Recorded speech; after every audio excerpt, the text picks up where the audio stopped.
नमस्कार दोस्तों, स्वागत है आपका हमारी यूपीपीसीएस पॉलिटी पीवाईक्यू सीरीज़ के लेक्चर 2 में। पिछले लेक्चर में हमने 1991 के क्वेश्चंस देखे थे और आपने नोटिस किया होगा कि एग्ज़ाम में कॉन्सेप्ट्स बार बार रिपीट होते हैं। और आज हम बढ़ रहे हैं आगे यूपीपीसीएस 1992 के क्वेश्चंस की तरफ। एक बात याद रखना, यूपीपीसीएस में नए सवाल कम आते हैं, पुराने कॉन्सेप्ट्स को ही घुमा फिरा कर पूछा जाता है। इसलिए अगर आपने पीवाईक्यूज़ को सही तरीके से समझ लिया तो आपकी प्रिपरेशन ऑटोमेटिकली स्ट्रॉन्ग हो जाएगी। तो आज हम सिर्फ सवाल सॉल्व नहीं करेंगे बल्कि हर क्वेश्चन के पीछे का कंसेप्ट और एग्ज़ाम पैटर्न भी समझेंगे। पहले क्वेश्चन पर आने से पहले आप खुद ट्राई करना, पॉज करके आंसर सोचना और फिर एक्सप्लेनेशन देखना। तो चलिए शुरू करते हैं यूपीपीसीएस 1992 पॉलिटी पीवाईक्यूज़। जो पहला क्वेश्चन आया था पॉलिटी के सेक्शन में 1992 के पेपर में, वो था the guardian of fundamental rights is. पहला ऑप्शन था सुप्रीम कोर्ट, सेकंड ऑप्शन था पार्लियामेंट, थर्ड ऑप्शन था प्रेसिडेंट एंड फोर्थ ऑप्शन था प्राइम मिनिस्टर। तो जैसे ही क्वेश्चन में फंडामेंटल राइट्स नाम का वर्ड देखना है और उसके गार्जियन की बात देखनी है तो आंसर क्या होगा? Supreme court. क्योंकि सुप्रीम कोर्ट आर्टिकल 32 के तहत जो 5 रिट्स इश्यूज़ करता है, writs of habeas corpus, writs of mandamus, writs of prohibition, writ of certiorari and writs of quo warranto. तो इन 5 रिट्स से सुप्रीम कोर्ट हमारे फंडामेंटल राइट्स की रक्षा करता है, हमारे मूलभूत अधिकार की रक्षा करता है। इसलिए सुप्रीम कोर्ट को गार्जियन ऑफ फंडामेंटल राइट कहते हैं। यही एक्सप्लेनेशन यहाँ पर दिया हुआ है, तो इसे पढ़ने की कोई ज़रूरत नहीं है। जो भी इम्पॉर्टेंट चीज़ होगी वो मैं एक्सप्लेन कर दूंगा। फिर अगला क्वेश्चन है क्वेश्चन नंबर 71। क्वेश्चन नंबर 71 में पूछा गया है कि in the absence of president and vice president who holds the office of president. तो इसके 4 ऑप्शंस हैं: chief justice of supreme court, chairman of Lok Sabha, council of minister, cabinet of prime minister. तो ये चीज़ हमें पता है कि राष्ट्रपति की और उपराष्ट्रपति की अनुपस्थिति में कौन राष्ट्रपति का कार्यभार ग्रहण करेगा? आंसर होगा chief justice of supreme court, option number A. तो 1969 में एक कॉन्स्टिट्यूशनल क्राइसिस उत्पन्न हुई कि इंडिया के वाइस प्रेसिडेंट वी गिरी जो उपराष्ट्रपति थे और राष्ट्रपति पद का कार्यभार संभाले हुए थे, उन्होंने अपने पद से इस्तीफा दे दिया। तो अब ये हुआ कि राष्ट्रपति पद का कार्यभार कौन संभालेगा? तो एक एक्ट पास किया गया 1969 में और उसके तहत ये प्रावधान बनाया गया कि जो chief justice of supreme court हैं वो राष्ट्रपति का कार्यभार संभालेंगे राष्ट्रपति और उपराष्ट्रपति की अनुपस्थिति में। और अगर chief justice of supreme court भी नहीं है तो सुप्रीम कोर्ट का जो सबसे वरिष्ठ जज होगा, जो सबसे सीनियर जज होगा, वो प्रेसिडेंट की कार्यभार को संभालेगा। तो इसका करेक्ट आंसर हो जाएगा ऑप्शन नंबर ए। यही इसके एक्सप्लेनेशन में दिया हुआ है। और जो एक्ट पास किया गया था उसका नाम हमें याद रखना है, उसका नाम है प्रेसिडेंट राष्ट्रपति कृत्यों का निर्वहन अधिनियम 1969 में इसे पास किया गया था। अब है क्वेश्चन नंबर 72। तो क्वेश्चन नंबर 72 में ये पूछा गया है कि गवर्नर इज़ लाइबल टू, राज्यपाल किसके प्रति उत्तरदायी होता है? 4 ऑप्शंस हैं: prime minister, president, Vidhansabha and chief minister. तो इसका correct option number B, president. तो हमें ये पता है कि राष्ट्रपति ही गवर्नर की नियुक्ति करता है और गवर्नर का कार्यकाल वैसे तो 5 साल का होता है, लेकिन गवर्नर राष्ट्रपति की प्लेजर तक ही अपनी पोस्ट को संभालता है। हिंदी में कहते हैं राष्ट्रपति के प्रसाद पर्यंत तक। इसलिए जो गवर्नर है वो किसके लिए लायबल होगा? गवर्नर हमेशा राष्ट्रपति के लिए ही लायबल होगा। करेक्ट ऑप्शन होगा आंसर नंबर बी। और यही चीज़ इसके एक्सप्लेनेशन में दी हुई है कि 5 वर्ष के पहले भी हटाया जा सकेगा, राष्ट्रपति के प्रसाद पर्यंत कार्य कर सकेगा। और प्रसाद पर्यंत का सिद्धांत जो प्लेजर ऑफ प्रेसिडेंट है वो आर्टिकल 310 में इसका मेंशन है। अब अगला क्वेश्चन है क्वेश्चन नंबर 73। इसमें ये पूछा गया है कि which of the following is not necessary for the presidential candidate. राष्ट्रपति के उम्मीदवार के लिए क्या आवश्यक नहीं है? completed 35 years of age, educated, having the qualification to become a member of parliament, should be citizen of the country. तो राष्ट्रपति की जो नेसेसरी क्वालिफिकेशंस हैं उसके लिए एक शॉर्ट ट्रिक्स हमें याद रखनी है। उस शॉर्ट ट्रिक्स को कहते हैं 35 LOC। इसका क्या मतलब हुआ? 35 से मतलब है कि वो 35 साल की आयु को पूरा कर चुका हो। L से मतलब है कि वह व्यक्ति लोकसभा का सदस्य बनने के लिए सारी जितनी भी नेसेसरी कंडीशंस हैं उन्हें सेटिस्फाई करता हो। O का मतलब हुआ वो कैंडिडेट किसी भी ऑफिस ऑफ प्रॉफिट को धारण ना करे हो। और C का मतलब हो वह सिटीज़न ऑफ इंडिया हो। तो कौन सी क्वेश्चन में पूछा है नॉट नेसेसरी, तो कौन सी नेसेसरी कंडीशन नहीं है, वो हो जाएगा B, एजुकेटेड। तो करेक्ट आंसर हो जाएगा ऑप्शन नंबर B। और यही इसमें लिखा है कि शिक्षित होना संविधान के अनुसार अनिवार्य नहीं है। फिर है हमारा क्वेश्चन नंबर 74। क्वेश्चन नंबर 74 को पहले पढ़िए कि president rule can be imposed for maximum time duration of.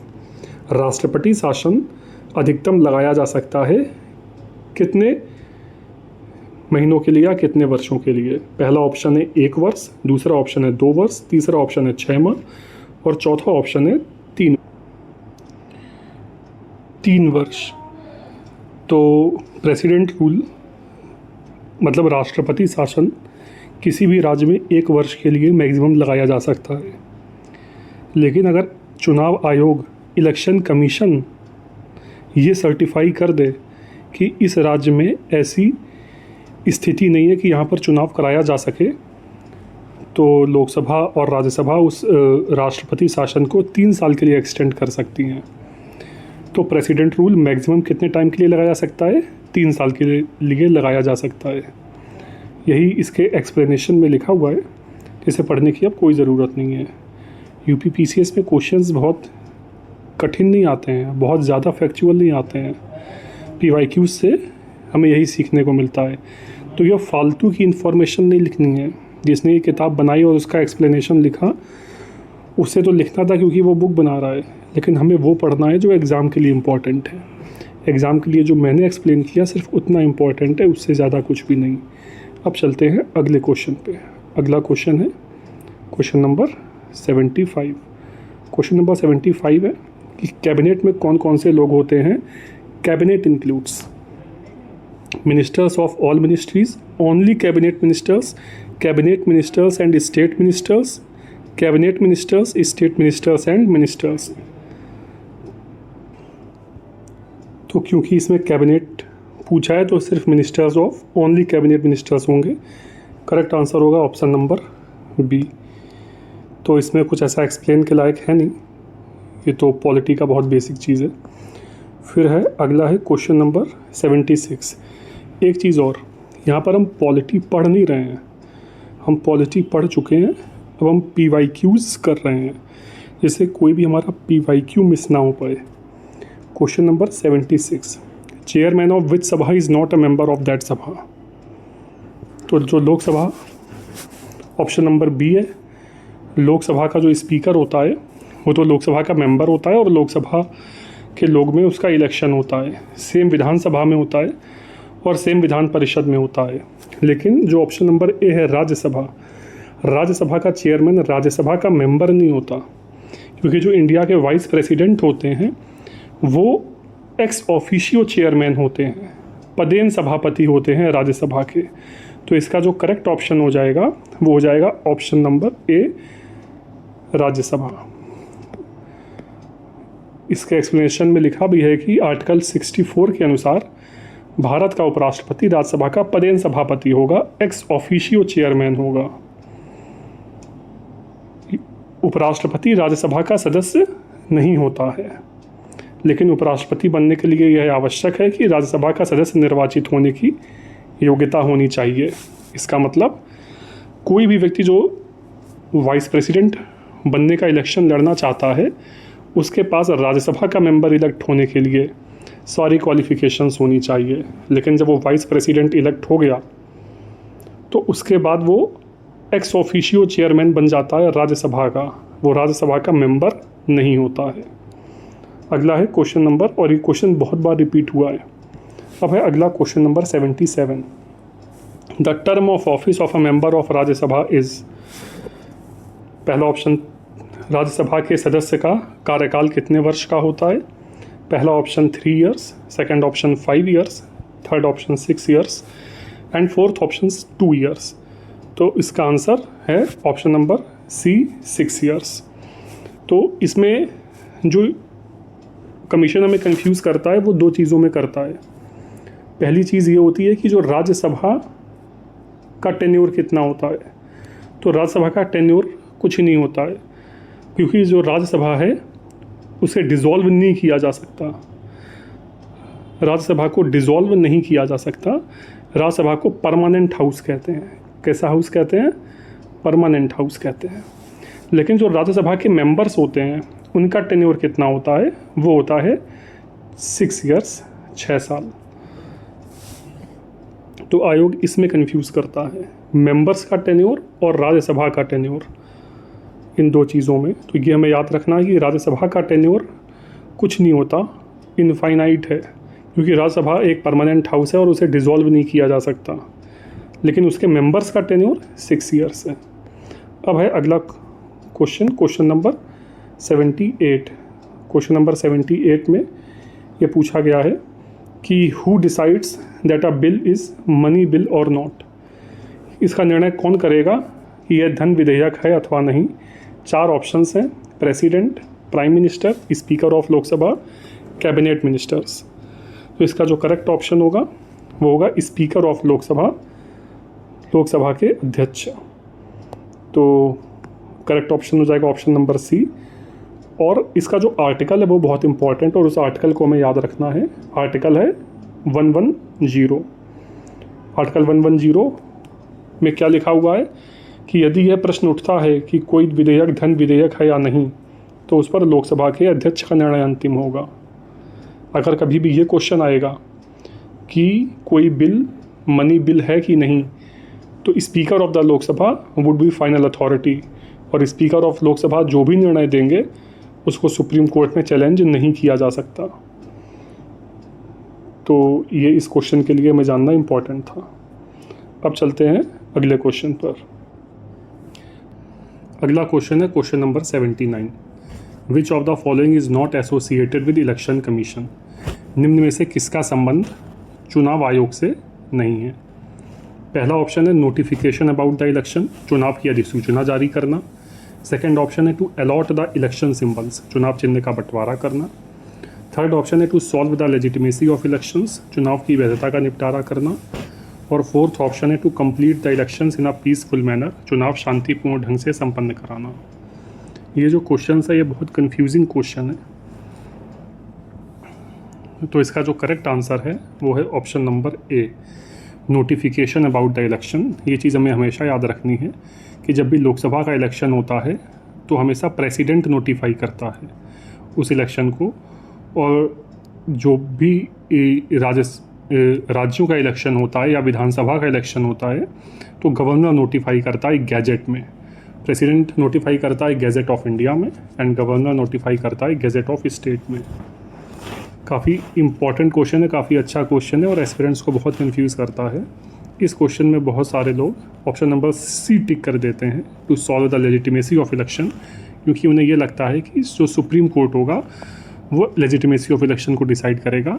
लेकिन ये गलत ऑप्शन है, क्योंकि जब भी इलेक्शंस हो रहा होता है election commission is the final authority during the election. अगला क्वेश्चन है क्वेश्चन नंबर 80, और यही इसके एक्सप्लेनेशन में लिखा हुआ है कि राष्ट्रपति लोकसभा और राज्यसभा के लिए तथा राज्यपाल राज्य विधानसभा और विधान परिषद के लिए जारी करते हैं। बाकी जो भी काम था वो सब इलेक्शन कमीशन का था। अगला क्वेश्चन है question number 80। What is the term of mayor. Mayor का कार्यकाल कितने वर्ष का होता है? पहला ऑप्शन है 1 वर्ष, दूसरा ऑप्शन है 2 वर्ष, तीसरा ऑप्शन है 3 वर्ष और चौथा ऑप्शन है 5 वर्ष। करेक्ट आंसर होगा ऑप्शन नंबर डी, 5 वर्ष।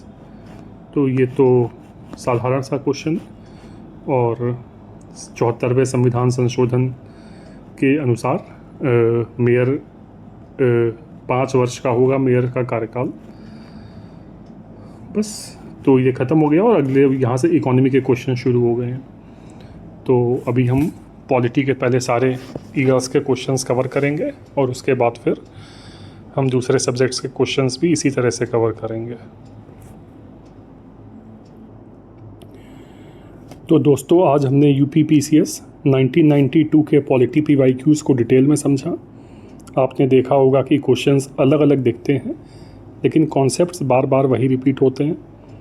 अगर आप इन पीवाईक्यूज़ को सीरियसली समझ लेते हो तो एग्ज़ाम में हाफ बैटल यहीं जीत जाते हो।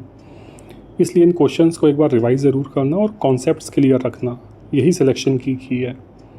अगर आपको ये लेक्चर हेल्पफुल लगा हो तो वीडियो को लाइक ज़रूर करें और चैनल को सब्सक्राइब कर लें, क्योंकि हम 1991 से लेकर 2025 तक सारे पीवाईक्यूज़ कवर करने वाले हैं।